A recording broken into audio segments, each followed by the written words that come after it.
Walang humpay ang pag-aalala ko sa batang ito. Tapos sinadagdagan mo pa. Abay, malala yung ginawa ni Nando sa kanya eh. Kaya kailangan niya ng mas matinding pagsasanay. Baka may makaharap siyang kasing galing ng lolo niya. Paano? Aba, pagayong-gayon lang yan. Pero, alam mo, ayan si Nando halos mapatay si Lolong. Hindi natin alam. Baka di yan sa paligid na yan ay merong tao na mas matindi ang kayang gawin kay Lolong.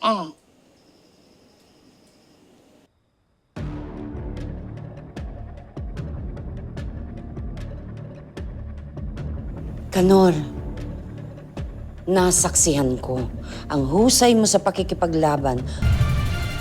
Palagay mo ba, kaya mo itong ituro sa ibang tao?